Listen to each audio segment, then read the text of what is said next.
Hi, welcome to CIS 101. I'm Stephen Sell. I'll be your instructor for the course for the next several weeks. When you log into the class in Blackboard, you will see hopefully this announcement which explains all of the preliminary information to get you started in the class. You will notice that one of the first things it says is that you should read the syllabus.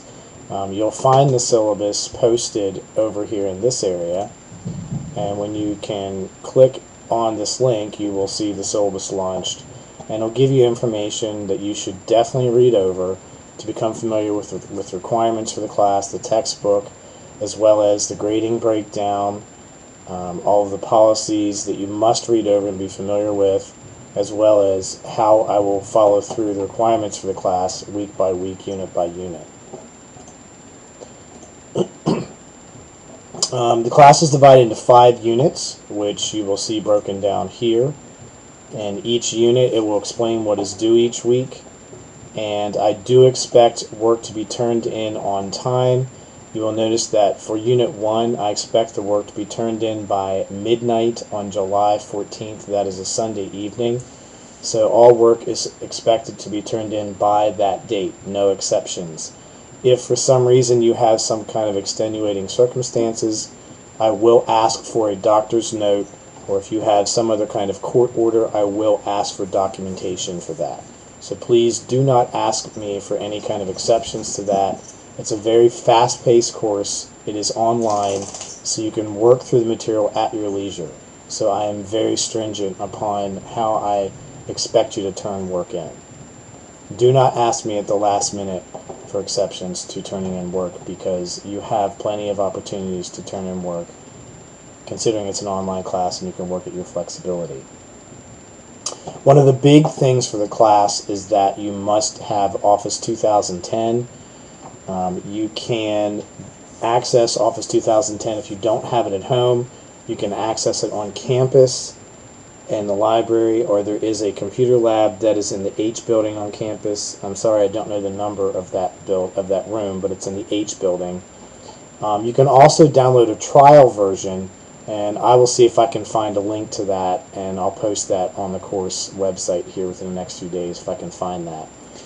If you do download a trial version and you already have an older version of Office, please make sure you do not uninstall your Office if you do not have your product key. Say you have, for example, Office 2007. Do not uninstall that unless you have the product key to your Office 2000 version, because the trial version will only run for 30 or 60 or 90 days, and then if you've uninstalled your 2007, you don't have the product key, you're going to lose any version of Office that you may have. So only download the trial version if you have no Office software at all, or if you do have your product key to your previous earlier version, whether it's Office 2003 or 2007. You must use a utility called MyITLab, and MyITLab will only run in Internet Explorer. So what you will need to do is go to a link. If you just type in myitlab.com, you will see this. You must register using this button where it says Student under Register. And when you register, you will need 2 things. The first thing you will need is a product key on a white piece of cardboard that comes with your textbook. So you want to find that white piece. It's usually a white piece of cardboard, and on that will be a product key number that you've been given. You will need that, plus you will also need a course code number that I have posted in several locations throughout the class. You will see the first place you can easily find it is you will need that course code number in addition to your product key that comes on the white piece of cardboard.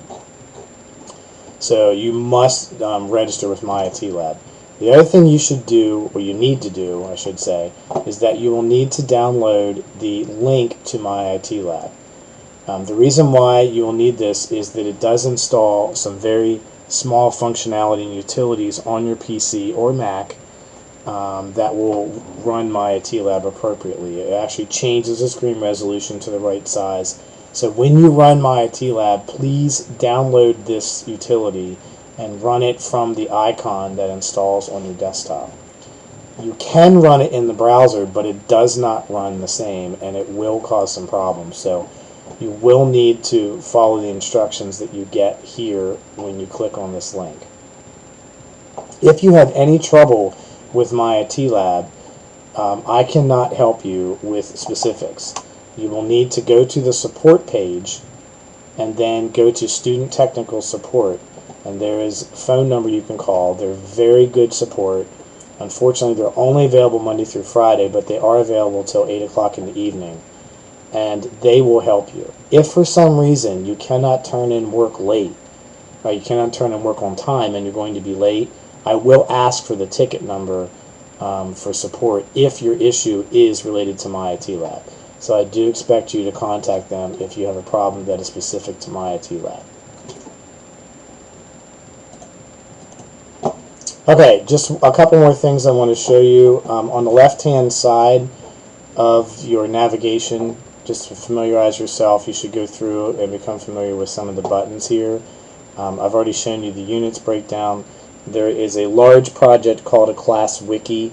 You can start looking at the information on that, although it's very limited right now.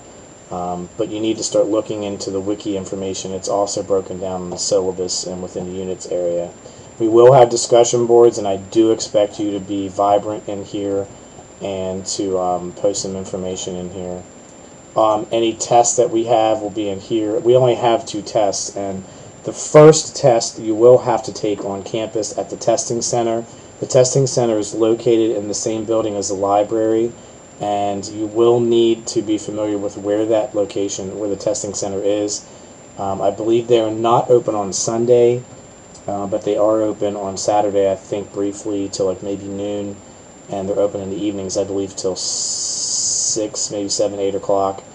But you can look at their information on the on the frederick.edu website. But we do have to give one of the tests at the testing center, and that first test will be given at the testing center. I've already talked about how to get into My IT Lab, but whenever you launch that, you'll become familiar with that. Also, you can access email through this button, your grades. You can access here rubrics, which are basically guidelines for how I will grade some of the material, and then of course how you can contact me. I will be available if needed by either Skype or Google Hangout. If you need to contact me, feel free. I can interact with you that way. I'm also willing to meet you in person if you are struggling or if you're just not sure. After emailing me back and forth, I can arrange to meet you in person if we need to do so. Just to give you a quick rundown on how to get started, in Unit 1, you will see here's the information that is due by the 14th. One of the first things you have to do is a file management activity, and that is accessible here. And most of the assignments are broken down very similar to this. So you can see when you go into file management activity, you can click on the PDF and it explains, and it has very good instructions and screenshots showing you what to do. And the way you would submit that is whenever you are finished, you will actually click on this link and it will bring up an area. You can browse your computer and upload the file. So I do expect you to submit work using that convention. So that's a good overview to get you started. I'm always accessible by email, and I do check my email throughout the day several times. So if you do have questions, please feel free to email me. And again, if for some reason you're struggling after we communicate through email, I'm willing to video chat with you, and if that is not acceptable, then I will also meet you in person. So welcome to CIS 101, and let's get started.